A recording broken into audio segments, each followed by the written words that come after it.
자, 그러면 이 광합성을 통해서 어떤 테마를 쓸 수 있는지를 한번 원서상으로 옮겨보도록 하겠습니다.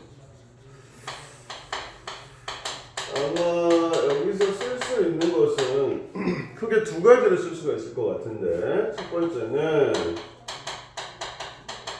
산소의 출처.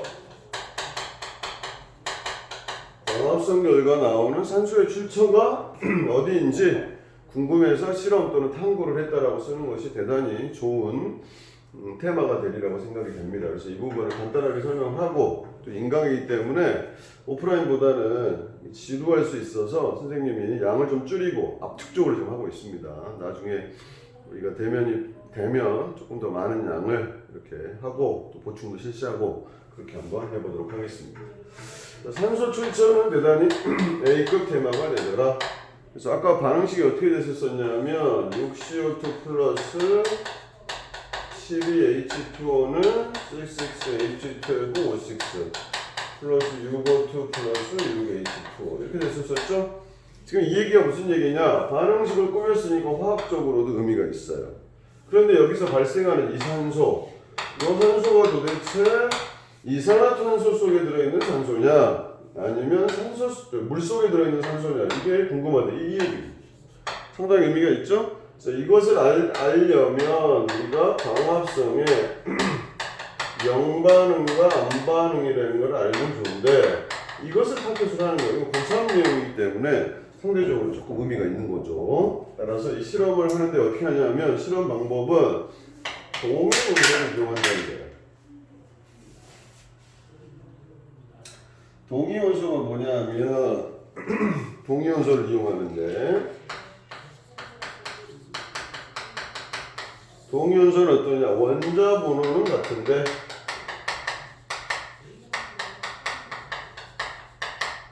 질량수가 달라요.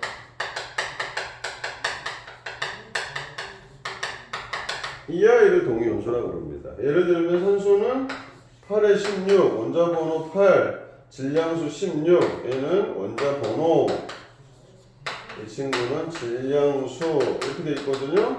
이게 정상이란 말이에요. 대부분 얘가 맞는데 이거만 있는 게 아니고 자연계에는 8에 18짜리도 있다는 거예요. 그럼 번호는 똑같죠. 여기 보세요. 동위원소는 원자 번호가 같죠. 8번 8번. 근데 뭐가 달라요? 질량수가 달라요. 얘는 얼마예요? 16이에요. 얘는 얼마예요? 18이에요.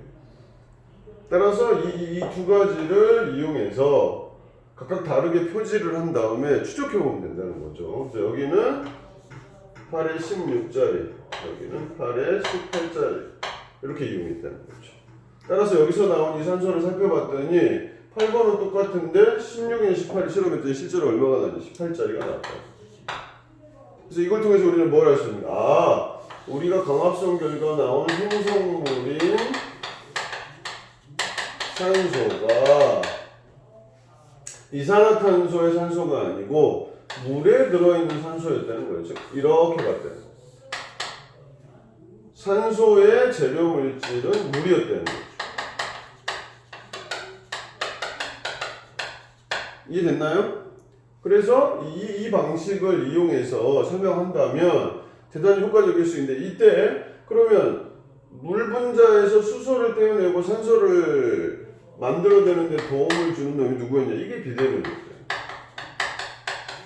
비대에너지는 유기물을 만드는데 이용하는 게 아니라 물속에 들어있는 산소를 분해해서, 물속에 들어있는 산소를 분리해서 산소로 내어보내는데 에너지로 사용했다는 거죠. 이걸 뭐라고 하냐? 광합성의 명반응이라고 하는 거죠.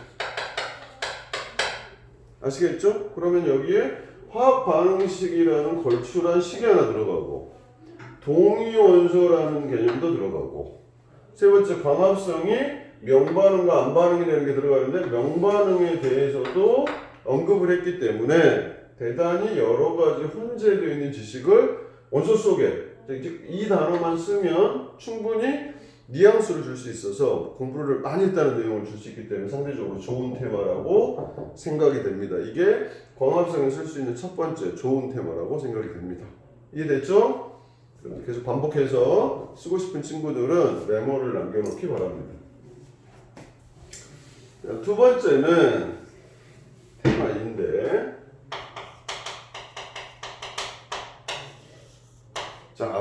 있죠.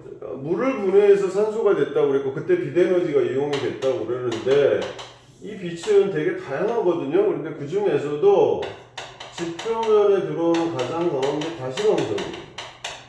이건 태양 복사 에너지에서 가장 많은 양을 차지하는 지표면에 들어오는 가장 많은 양을 차지하는 게 가시광선이 가시광선이 구성은 어떻게 돼요? 빨주노초 파란불 되어 있죠? 빛의 삼원색으로 표시해 볼까요? 뭐라고 그러지? RGB라고 그러지? 이렇게 빨간색, 레드, 그린, 초록색, 얘는 파란색 이렇게 되어 있죠. 그래서 이 원리를 이용해서 문제를 낼 수 있는데 이 두 가지로 되는 겁니다. 첫 번째는 이파리는 왜 초록색으로 보일까? 이파리는 왜 초록색으로 보일까? 이게 하나가 있고 실제 광합성에 이용되는 빛은 도대체 무엇일까요? 이 두 가지가 굉장히 좋은 테마예요. 여기도 마찬가지로 여러 친구들이 원서를 쓴다면 상대적으로 유리한 부분이 있다고 선생님은 개인적으로 생각이 됩니다. 이제 내년에 23번째 입시를 치르는데 아마 이런 부분들은 많은 선배들이 썼었고 또 합격에 이르는데 많은 도움을 줬던 것 같아요. 그래서 여러분들도 이 부분을 잘 정리해서 쓰면 좋을 것 같습니다. 그래서 테마 2를 실험을 통해서 한번 살펴보도록 하죠. 자, 요거 확인하는 게 뭐냐 하면 광합성에 이용되는 빛 이렇게 볼까요? 플러스 여기 뭐라고? 이파리가 잎의 색깔이 초록색인 이유까지 자연스럽게 두 개가 연결되는 테마성입니다. 그럼 어떻게 하느냐? 첫 번째, 얘 같은 경우는 호기성 세균 실험. 여러분들은 실제 저기 미역이나 뭐 다시마, 뭐 파래 뭐 이런 것들로 실험을 해도 됩니다.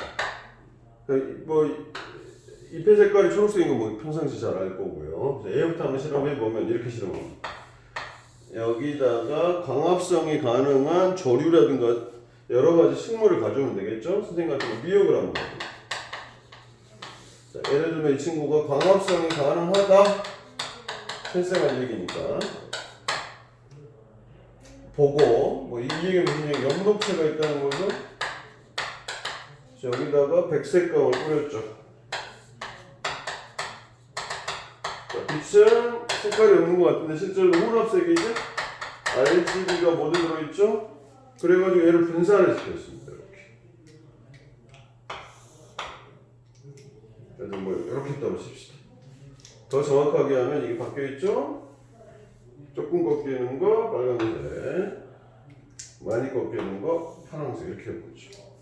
도달이 됐다는 거예요. 그러면 이쪽은 파란색 빛이 있는 영역이고 이쪽은 빨간색이 있는 영역이죠. 여기 중간색이니까 RGB 초록색이라고 합시다.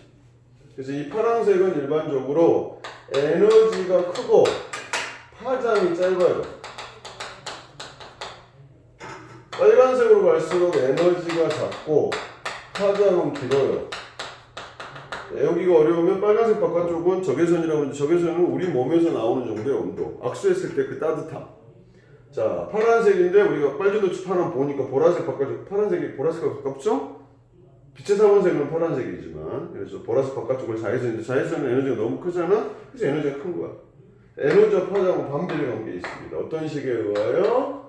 에너지는 람다분의 하씨라는 게 있는데 빛이 갖는 에너지 식에서 에너지와 파장은 반비례 관계에 있어요.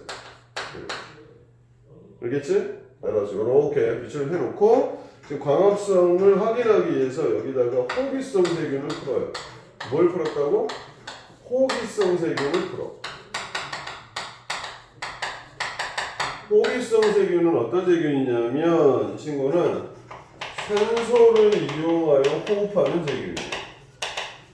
따라서 호기성 세균은 산소가 있는 곳에 존재해요. 그러면 이 빛을 이용해서 광합성을 했는데 모든 빛이 골고루 이용되면 골고루 분포하겠죠, 호기성 세균이. 근데 특정 색깔에서 광합성이 된다면 그쪽에서 산소가 나오니까 애들이 몰리겠죠.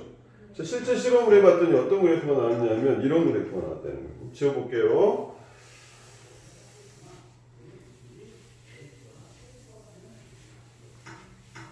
실제 실험을 했더니 호기성 세균이 요렇게 몰렸다는 거예요. 요렇게. 호기성 세균이 특정 부분. 호기성 세균이 특정 부분, 즉 양쪽에만 끝에만 모였다는 거죠. 그 얘기는 무슨 얘기죠? 이 양쪽 끝에서 광합성이 활발했다는 것이 광합성이 활발하니까 뭐가 나왔다는 거야? 산소가 나왔다는 거야. 따라서 어떻게 되는 거야? 호기성 세균이 몰렸다는 거죠. 근데 양쪽 끝에 뭐가 있었어? 파란색과 빨간색이 있어. 아, 이걸 통해서 우리는 뭘 알았냐면 실제 광합성에 이용되는 색깔이 모든 색깔이 아니고 광합성에 이용되는 색깔이 따로 있습니다. 그게 누구였다? 빨간 계열하고 무슨 계열이었다? 파란색 계열이었다. 이해됐죠? 그래서 우리는 광합성에 이용되는 색깔을 알았다는. 그럼 여기 중간에 있는 이 초록색은 어떻게 됐다는 거야? 초록색은 흡수하지 않았다는 거죠. 왜? 광합성이 이용되지 않았기 때문에. 흡수하지 않았으면 뭐 했을까요? 반사였다는 거야. 그럼 우리가 보는 건 뭐죠? 반사색을 보는 거죠? 그래서 이파리가 보이는 색깔은 가운데색인데 가운데색이 누구야? 초록색이죠. 따라서 이파리가 초록색으로 보이게 되는 결과를 가졌다 이렇게 보는 거죠. 이해됐어요? 무슨 말인지? 굉장히 좋은 테마죠? 실제로 단순히 중학교 때 빛이라는 걸 배웠지만 실제 이용되는 빛은 누구냐? 두 번째, 왜 이파리는 초록색으로 보일까? 이 부분에 대해서 정확한 답을 주고 있다는 것이 특성이 되겠습니다. 따라서 광합성을 이용한 두 가지 테마 오늘 중요하게 다뤘고 이 부분은 잘 익혀서 원서상에 발현하길 바랍니다. 여기까지가 두 번째 강의였습니다.